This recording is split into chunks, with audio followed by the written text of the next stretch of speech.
Hello and welcome to a very special grand final edition of the KFC SuperCoach TV show. Al Payton here, joined by my good friend, the Phantom, for the 24th. Well, it's probably more than that, really, because we started this way back in the preseason time this year, leading into obviously a massive week with grand finals coming up and the race to all the prizes that are up for grabs in KFC SuperCoach, including the 50 grand overall prize, which is going right down to the wire. There's less than 100 points between the top four teams, only 26 points between first and second, and I think about another 20 points back to third. So anything could happen there. So we'll be keeping a very close eye on that nervous weekend, exciting weekend ahead for lots of KFC super coaches. Phantom, how are you feeling? Are you in any grand finals?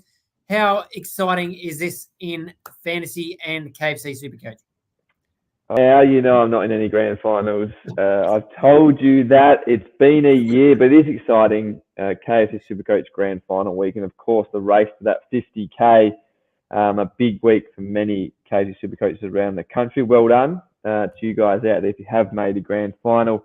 It's been an interesting year, plenty of things to navigate through. So let's just hope your premium players don't go surfing a couple of days out from the game and miss.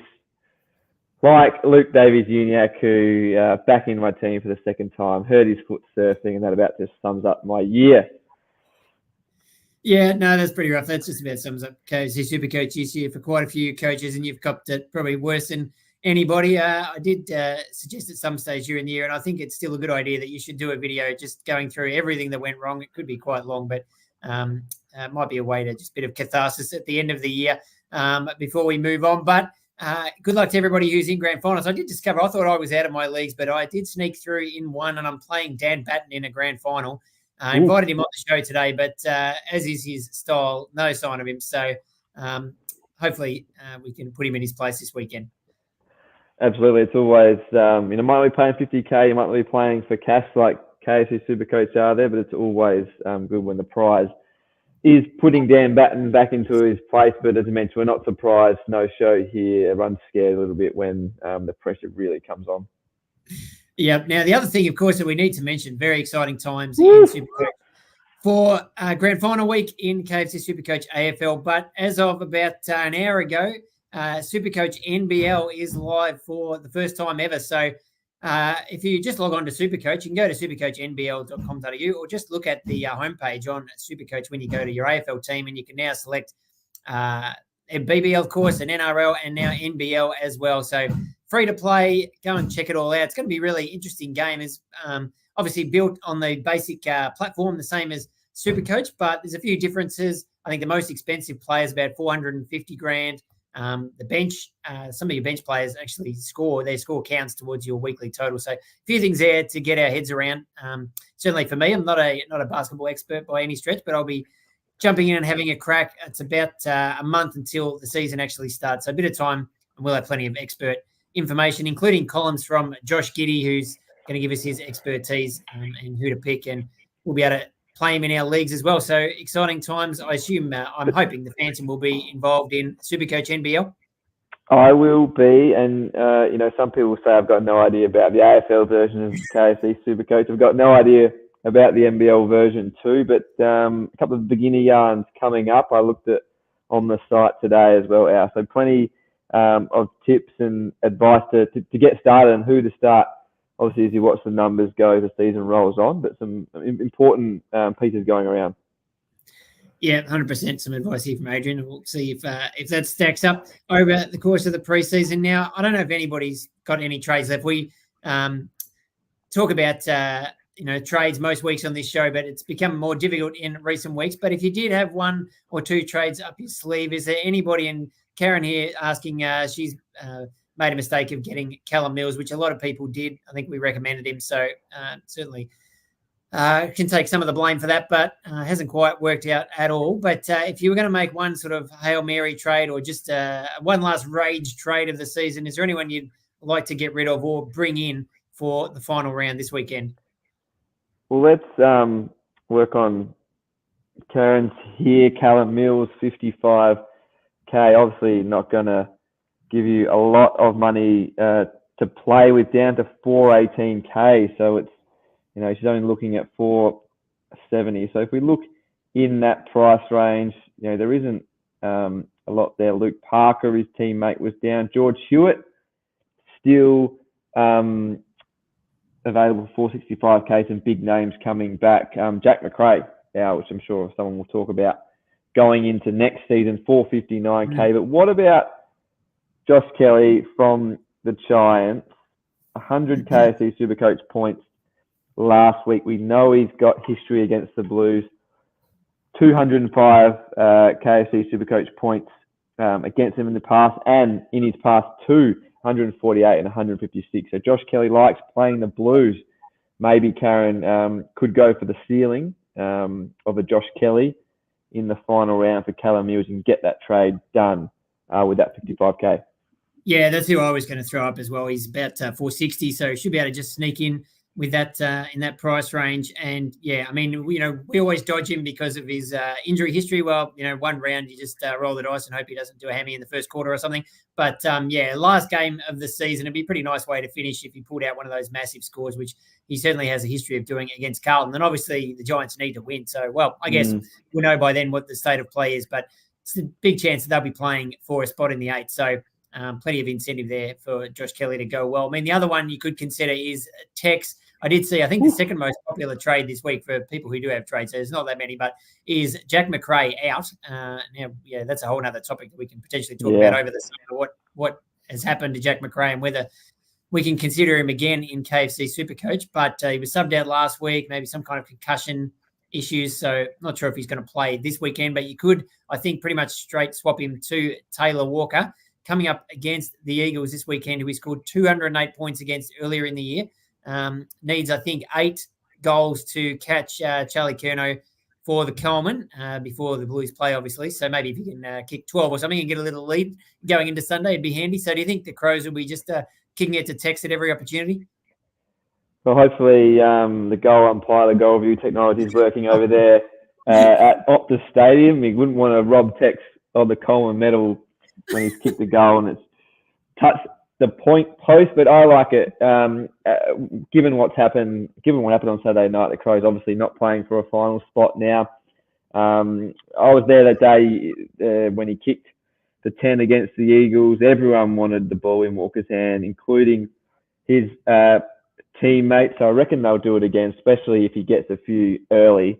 And if the Crows getting control, second half could be a bit of party time for Tex to finish the year on a high for the Crows. So I don't mind it. We as we've discussed just on Josh Kelly and over the past couple of weeks, we go for ceiling now. These things could backfire. It's only 1 week though, so you want to go for the options that can give you a big return. And Tex Walker chasing down Charlie Curnow, I'd definitely consider it part of the trade.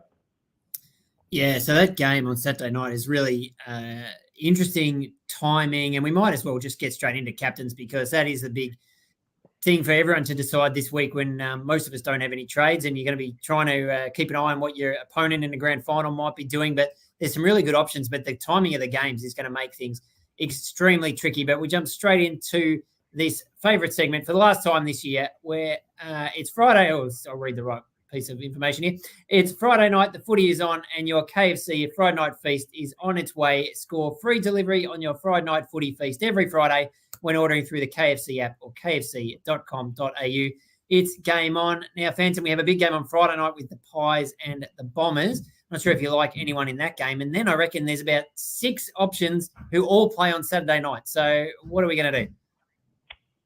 Just firstly, am I still allowed to eat KFC every Friday night when the footy's over? I'll still have to get my summer fix of KFC. NBL, I'm sure we'll eat a lot of KFC while watching the basketball, and then, of course, the BBL over summer. But Zach Merritt, if you got him, we saw the Blues, the Lions midfielders. It didn't equate to KFC SuperCoach points as such last Friday night, but we saw the Lions midfielders get on top.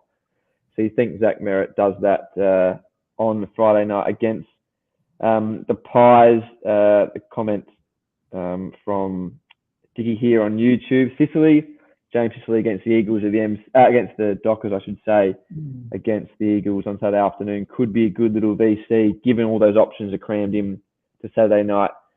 As you mentioned, Tim English down there at the Cattery is probably, I guess, the one to look at. I might VC him on Saturday night. Hard to leave him out given what he's done, even a bit of a slow start. The Bulldogs lost last week. Still 118 KFC SuperCoach points for him. Then I might go into maybe a Zach Butters, Connor Rosie, those types. On the Sunday, got Max Gorn maybe, Errol Goulden against the D's, big game there as well. So I reckon English is going to be the one for me. Obviously, the Brisbane St Kilda game Saturday afternoon is an interesting one. A few options running around there, but I'm not sure I want to straight see Tim English, given what we've seen from the Bulldogs. Who knows how that game's going to play out? Are the Cats resting players? Have they got the queue in the rack like it's been reported? It's interesting to see how that's going to play out as a game. So that's before looking at KFC SuperCoach. So I'd like to VC Tim. What do you reckon? Yeah, I think I would like to VC someone on the Saturday night. Obviously, it depends on having a zero on the Sunday. And actually, as Tim pointed out on our podcast, Nick Madden, one of the great SuperCoach buys of the season, a favourite of many of our teams, sitting on the bench, has not scored a point for the entire year, and he plays in the last game of the season against the Blues for the Giants there. So that gives us a VC, a zero right until the end, which is very handy for those of us who have him. And yes, Saturday night's just so tricky with, like you say, the Bulldogs going down to Geelong, where they haven't won hardly at all in the last 20 years. But then Geelong's sending players off to surgery. They can't make the finals. The Bulldogs have to win to make the 8, but then they should have won last week to make the 8, and they couldn't do it against West Coast. So very hard to know what's going to happen there. I mean, the bomb was unbelievable last week. So you'd back him to have another big game. And Tim English potentially playing against Shannon Neal. I think he's played 4 AFL games, and Rowan Marshall scored really well against him last week. Shout out quickly to Steve, who I met walking out of Marvel Stadium last week, and we talked about SuperCoach, and we both had the VC on Rowan Marshall, so we were pretty happy. So he's definitely an option. But then only, I think it's 45 minutes after that game starts, you have the West Coast Adelaide game, where, Tex is obviously a bit of a left field one. But what about Rory Laird? He averages about 145 in his last 3 against the Eagles. He hasn't quite been as consistent as we would like this year, but for a VC, he could go pretty big. And you've got Jordan Dawson as well. Would you be taking English or Bont over any of your Crows? No, I think I might stick to Tim English. I remember tossing up in the clash earlier in the year, Crows and the Eagles, weighing up Rory Laird or Jordan Dawson. Obviously picked Jordan Dawson that day. I think just limped to 100 or just below, and Rory Laird went nuts. So could happen again. You could go one or the other. And, as we said, the Eagles were quite good last week against the Dogs over there in Perth. Final match of the year. It seems on paper it's going to be a whitewash, but maybe, as we saw last week, maybe it's not. So I reckon I still like Tim English with that matchup against Neil, as you mentioned, over the Crows midfielders, because it's probably still hard to split. What about for me? If I've got Tex Walker in my team, should I be sticking the VC on him just to see what happens? Yeah. Now I went Jack Zeeble VC last week after we spoke about on the show. Didn't quite work out. It was looking pretty good early, but Harry Sheezel was obviously everywhere and took some of those kick-ins in the Kangaroos back half and the outlet player. But I think you got to our Saturday night, the other options you mentioned makes sense. You're going to miss out on Bont. You're going to miss out on English. But I think just do it. BC, Tex Walker, and take down Dan Batten that way. Yeah, I like the sound of that.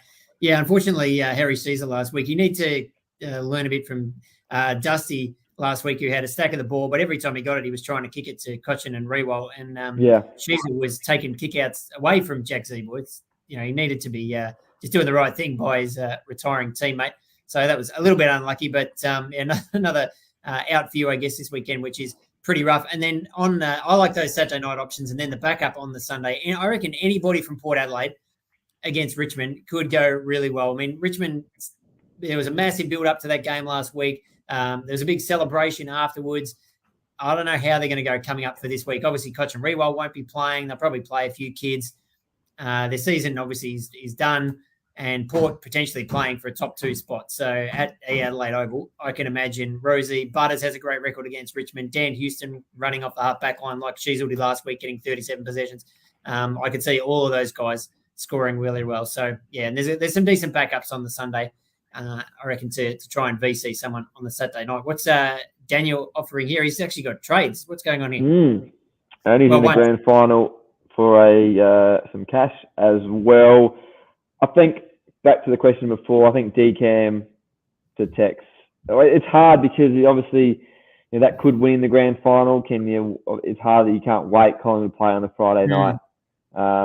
That's a harder one. Freo, I guess, play early on a Saturday too. So you have to make decisions. Ideally, with one trade remaining, if your opponent doesn't have one, you can sort of hold it throughout the weekend if you need to make a bit of a Hail Mary play on the Sunday to get a unique player if you're behind or such. But if you're just looking at that, you're going to make it early. I still think Tex is the go. And I think you're back in Sarong to outscore Darcy Cameron, who I think Craig McRae today or yesterday mentioned again about Mason Cox and Darcy Cameron working together as the best combination in the ruck for the Pies. And we saw what Mason Cox did to Cameron's output when he came on the second half last week. So, Daniel, I'll be backing in Caleb Sarong over Darcy Cameron, which therefore means I reckon go with Tex. Yeah, I think, you make your point about Darcy Cameron. And, when Mason Cox came on, he completely took over all the centre bounce duties. So you'd think he'd probably start the game this week considering how well he played. So that might not be ideal. But it is an interesting one with Sarong and Andrew Brayshaw, and unfortunately they play very early in the round. So I like your idea that, if you're in a head-to-head grand final, keep an eye on the live scores, watch what your opponent's doing, and hang on to the trade as late as you possibly can. And you might be able to get a Kelly or someone in the last game if you have to try and get over the line. But, if you can try and, manage the game throughout the weekend would be the way to do it if possible. But unfortunately, the Dockers play early on the Saturday afternoon. And again, the way the AFL structured this fixture, I think there's 2 games simultaneously early on Saturday, which is Freo and Hawthorn, and also North and Gold Coast. So it makes it very hard to sort of loophole anybody or get a look at someone's score. But how worried are you, and what's your prediction for the Finn McGuinness tag? We saw he went to Clayton Oliver last week and kept him to about 50 points in 3 quarters, which is an unbelievable effort against Clary, who got off I think the tag was he left him, wasn't playing on him in the last quarter when Clary got a few points and kicked a goal to get up to an 80 or so score. But how nervous would you be about Sarong and or Andy Brayshaw copying the Finn McGuinness treatment on Saturday? I'd be nervous. Maybe he plays on Luke Ryan. Tim would probably like that. Our friend That'd be great. Mitchell. Hayden Young could be getting tagged next year. Could be the Freo's best midfielder by this time next year. More on that, I guess, as we go over summer. If I was Sam Mitchell, you'd probably have to look at Caleb Sarong. I reckon can probably hurt you a little bit more than Andy Brayshaw. We know Andy Brayshaw's best is brilliant, but if the Hawks midfield can pressure him anyway, put him under pressure, we know it, I suppose, lets him down at times. So I'd be worried definitely on both of them. And if I was Sam Mitchell, I'd be tagging Caleb Sarong. Yeah, I think I would too. But unfortunately, we sort of know that Finn can play on anyone, so he could take either of those guys. Well, so maybe Daniel. I've just told Daniel here. Question from the YouTube channel to back in Caleb Sarong over Darcy Cameron. Now I've just said he's going to be tagged by Finn McGuinness. So it's a hard one. You'd take the punt that he does play on Brayshaw. Is that less risky than backing in Darcy Cameron? I'm not sure. I think there's more hope that Sarong escapes the tag and scores well than Darcy Cameron scoring well. Yeah, I think you're right. Even regardless, I think DCAM's in a bit of trouble. Sort of if you got 80 out of him, you'd probably be happy at the moment. But Sarong could still turn up if he escapes that tag. So, yeah, tricky one. But we might. Are there any more questions or not really suggestions for captains? But Good luck, everybody, in your KFC SuperCoach Grand Finals. Yeah, I did see that from Jono. Thanks, mate, and thanks everybody who's tuned in over the course of the year. It's been a wild roller coaster, it's fair to say, but lots of never been any shortage of things for us to talk about. I guess that's one thing.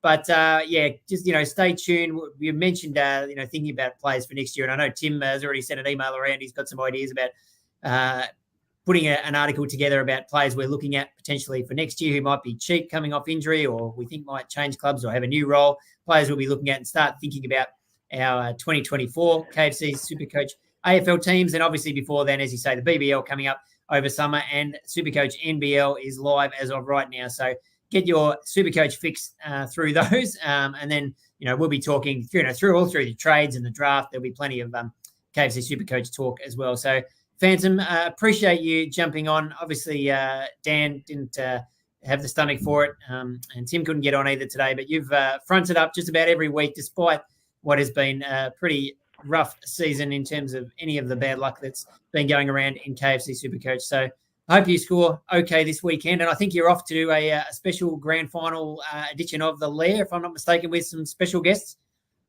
Yeah, pathetic effort by Tim Mitchell and Dan Batten. That'll be noted. I'll be back next year, back bigger than ever. An important summer of strategy, given what we've learned over the past 2 years with the new rules. And yes, about to head into the Lair for a bit of a season finale. We've been a bit hit and miss with recording over the past month, but we are back. The full gang is back with a couple of extras as well. So tune in.